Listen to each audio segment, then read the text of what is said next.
Olá, eu sou Sombra e hoje serei o seu guia nesta estrada obscura. Essa história que aconteceu com um tio de um inscrito, o tio João, que era o mais velho entre 5 irmãos.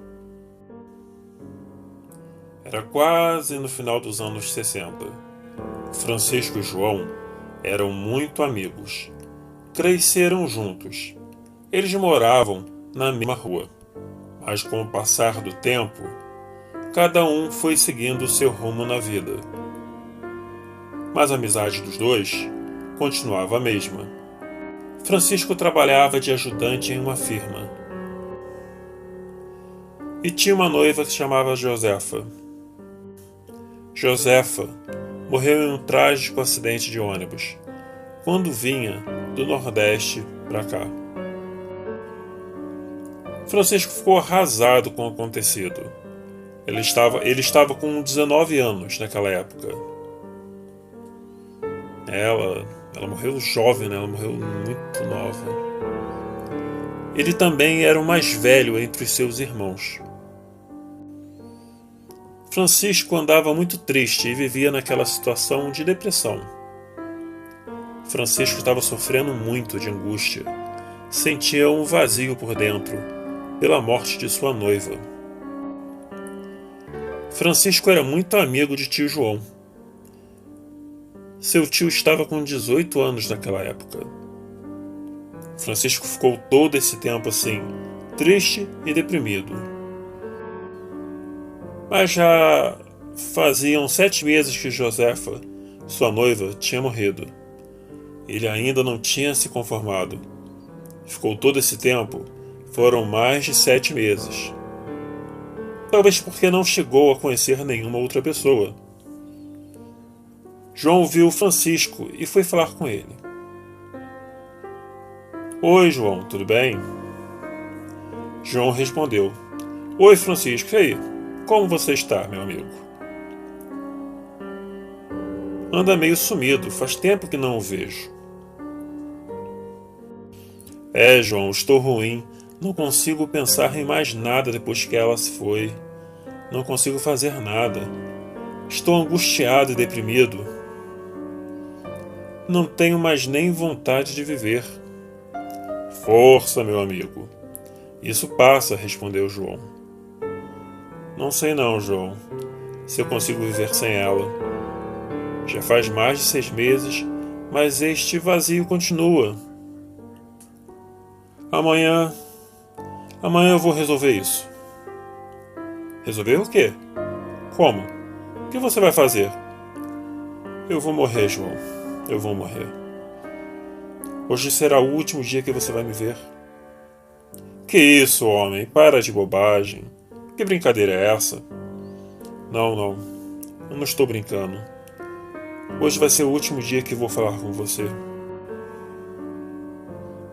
Que isso? Só Deus sabe quando iremos morrer.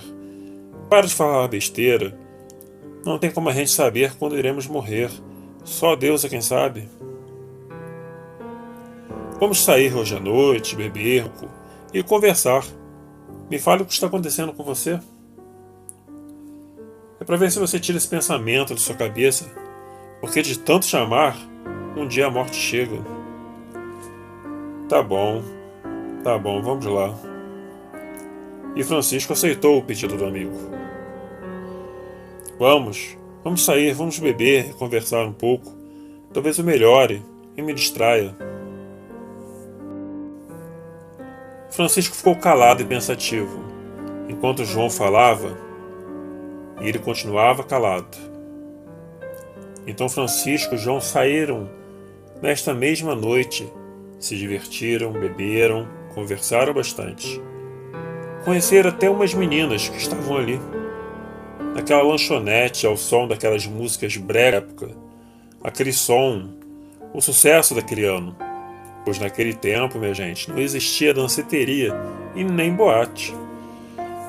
No instante, Francisco tirou aquele pensamento de morte da cabeça, mas só para aquele momento mesmo.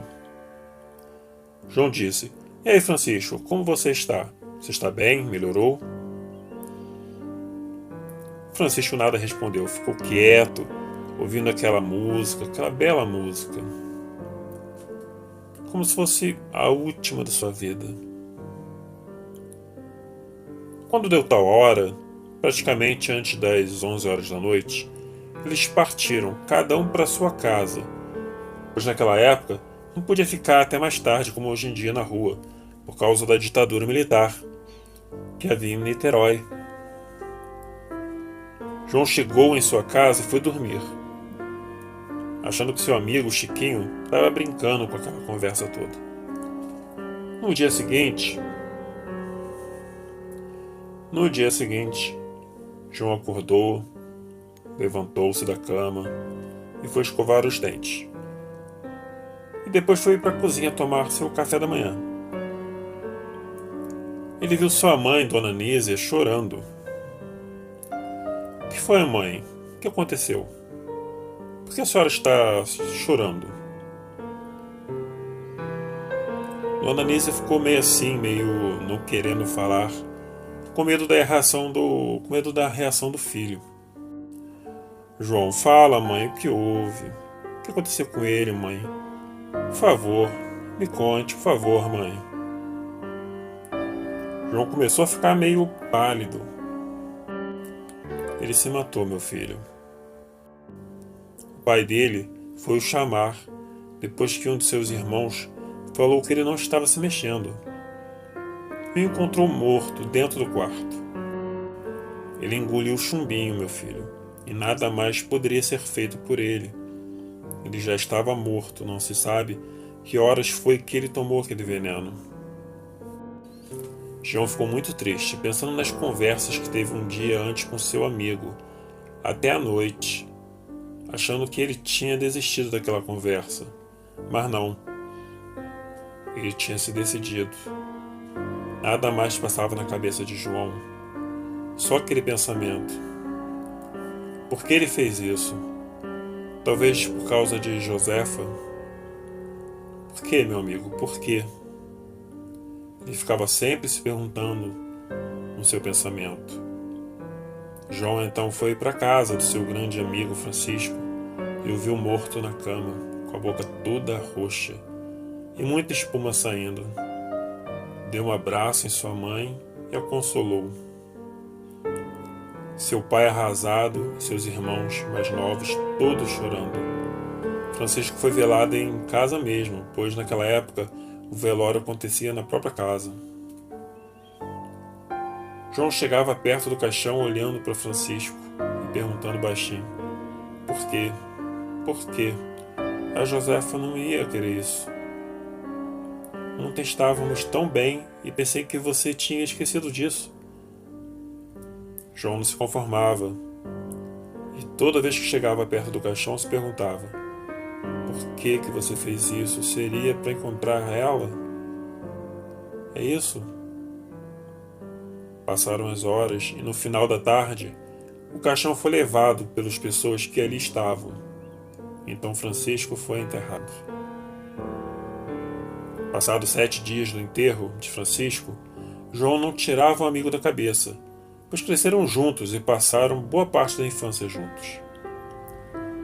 Passado mais dias e nada de João esquecer, porque queria saber se ele encontrou com seu grande amor. João ficou encafifado com isso e ficou chamando Francisco, tanto em pensamento como falando alto.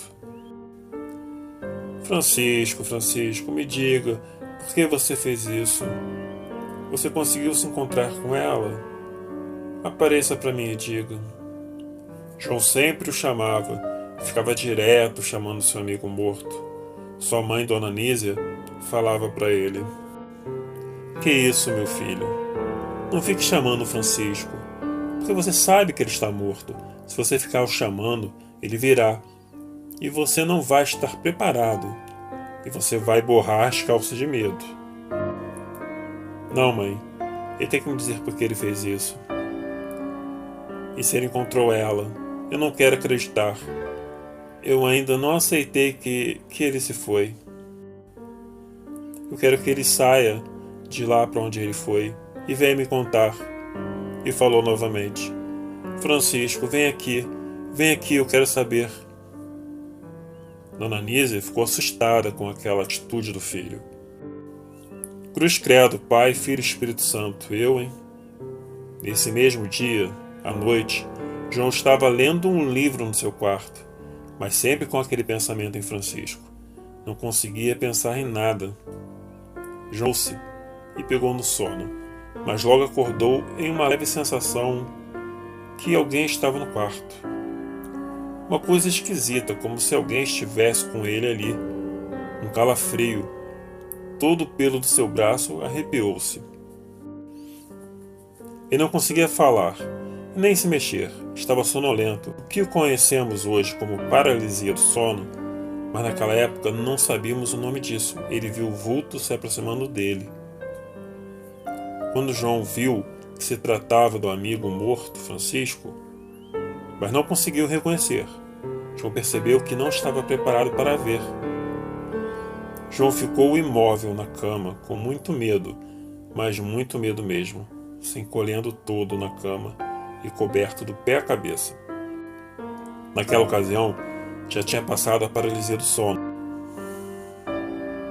O fantasma do amigo Francisco para de frente à sua cama e começa a falar.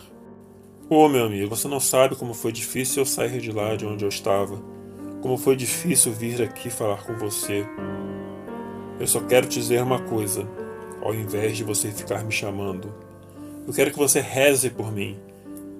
Porque estou precisando. Eu estou sofrendo. Eu não estou em um bom lugar. Estou sofrendo muito. Eu não tenho outra chance. Não deveria ter feito isso. Agora eu sofro mais ainda. Eu só preciso de orações. Preciso da misericórdia de Deus. Preciso de muita oração. Eu estou sofrendo. Eu estou sofrendo muito. E não consigo ter paz. Não me chame mais. Não faça mais isso. Isso não é bom, nem para mim, nem para você. Porque se continuar a me chamar, outro virá no meu lugar. Porque eu não poderei mais sair. Reze por mim.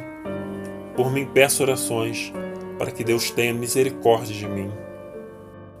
João, paralisado de tanto medo ali na cama, escutando seu amigo morto falando. E depois dessas palavras que Francisco falou, ele desapareceu. João começou a tremer e com isso a cama começou a bater também. Parecia que estava tendo um ataque epilético. Dona Anísia, como demorava muito para pegar no sono, escutou aquele barulho da cama tremendo, vindo do quarto de João.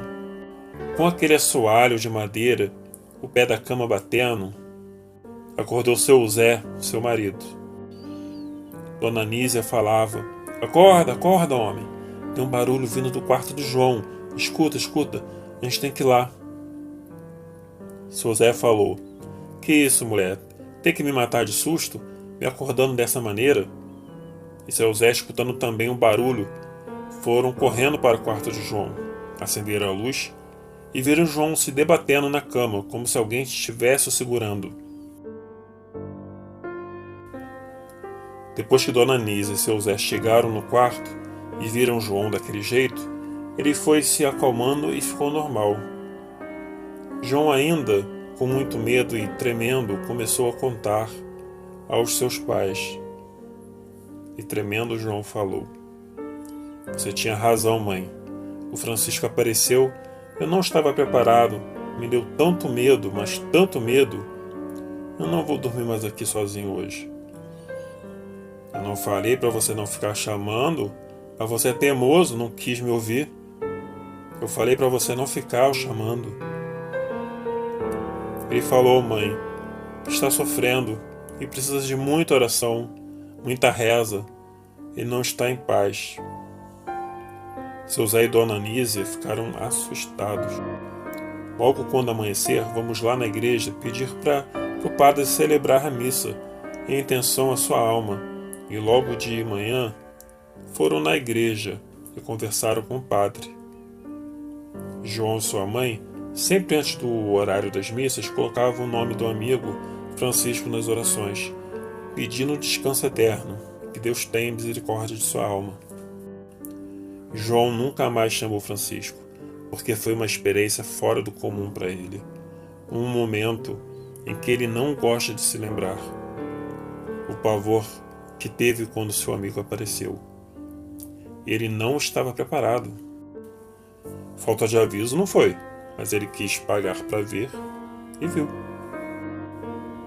E foi um pavor aquela cena. A voz de Francisco ainda soa em sua cabeça, e até hoje o tio do nosso escrito se lembra das palavras ditas pelo espírito do amigo. Ore por mim, eu preciso de orações. Eu estou sofrendo.